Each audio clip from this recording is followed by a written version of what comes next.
Karen called cops after banning me from the pool. Didn't know I oversee every HOA in this state. The summer heat was suffocating, the kind that made the air shimmer over the asphalt. I was at the community pool, seeking a moment of relief, when Karen's voice sliced through the chatter like a knife. "You don't belong here," she shrieked, pointing at me as if I were a stray dog. Her designer sunglasses glinted with malice, her manicured nails jabbing the air. The pool, a sparkling oasis in our quiet suburban neighborhood, was suddenly a battlefield. Karen, the self-appointed queen of the Homeowners Association, had decided I was an intruder despite my name being on the resident list. Before I could respond, she stormed off, phone in hand, already dialing the police. The crowd froze, their eyes darting between us, sensing a storm brewing. I'm Marcus, a facilities manager for the state's entire network of HOAs, including this one. My job is low-key. I oversee maintenance, resolve disputes, and ensure communities like this run smoothly. I moved here recently, keeping a low profile, just another guy in swim trunks trying to enjoy a Saturday. Karen didn't know me, but she'd made up her mind. To her, I was an outsider, someone who didn't fit her vision of the neighborhood. Her accusation wasn't just about the pull, it was personal, laced with assumptions she didn't bother to question. As she ranted to the 911 operator, claiming I was trespassing, I felt the weight of every stare. But I stayed calm. I knew something she didn't. Karen's tirade didn't stop at the call. She marched back, her heels clicking on the pool deck, and began her campaign to cleanse the area. She flipped chairs over, scattering them like toys, and yanked an umbrella from its stand, letting it crash to the ground. "This pool is for residents only," she bellowed, her voice dripping with entitlement. A mother pulled her kids closer, shielding them from the chaos. A teenager filmed the meltdown, whispering, "She's losing it." Karen didn't care. She thrived on the attention, her ego inflated by the power she thought she wielded. But then, a new figure emerged from the crowd. Mrs. Delgado, a quiet, elderly woman who rarely spoke at HOA meetings. She clutched a worn notebook, her hands trembling, but her eyes sharp. "Karen," she said softly, "you're wrong about Marcus." Mrs. Delgado's voice cut through the tension like a cool breeze. She wasn't loud, but her presence commanded attention. Karen scoffed, rolling her eyes. "What do you know, old lady?" she snapped, dismissing her. But Mrs. Delgado didn't flinch. She opened her notebook, revealing meticulous records of every HOA meeting, every rule, every resident.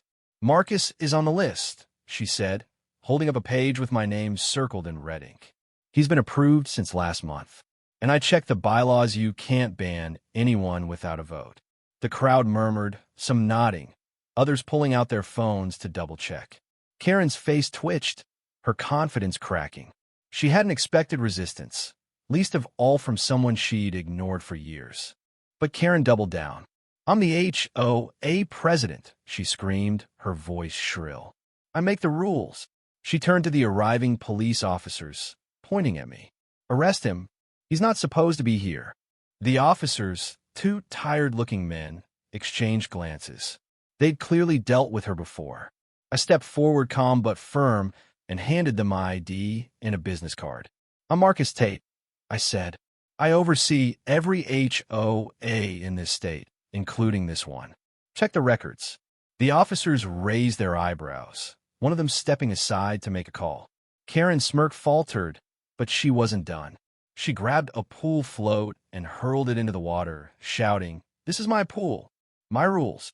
The crowd gasped, some shouting back, their patience gone. The officer's call confirmed my role. They turned to Karen, their expressions hardening. "Ma'am, you need to calm down," one said. "You've made a false report, and you're damaging property." Karen's face turned scarlet. She stammered, trying to spin a new story, but the crowd was done with her. The teenager's video was already circulating, capturing her tantrum in vivid detail. Mrs. Delgado stepped closer, her voice steady. "Karen, you've been bullying people for years. You ignored the rules, faked votes, and now this." She held up her notebook again, revealing emails Karen had sent, demanding special treatment, even threatening residents who questioned her. The twist landed like a bombshell misses. Delgado had been quietly gathering evidence, waiting for the right moment. The confrontation escalated fast. The officers asked Karen to step aside, but she refused, shoving a chair out of her way.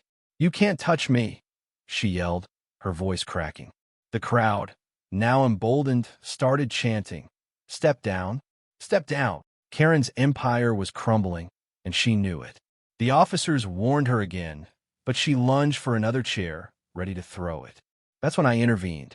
"Karen," I said, my voice cutting through the chaos, "you're done. The state HOA board is reviewing your actions right now. You're not just losing the pull, you're losing everything."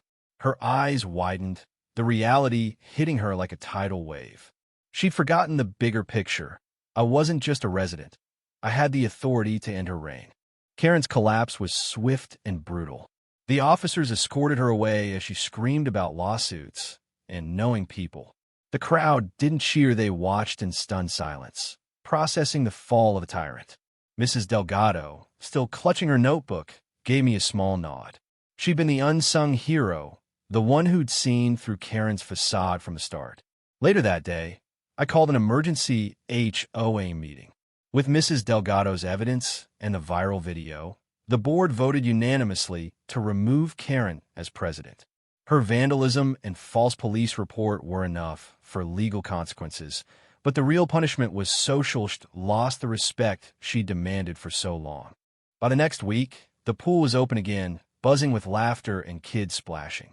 Mrs. Delgado was elected interim president, her quiet strength a stark contrast to Karen's chaos.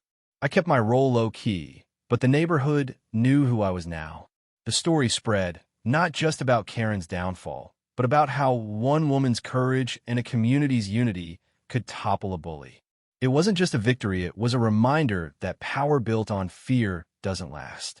Karen moved away a month later, her house sold quietly, her name a cautionary tale. What do you think was Karen's punishment, fair, or did the community go too far? Share your thoughts on justice and accountability.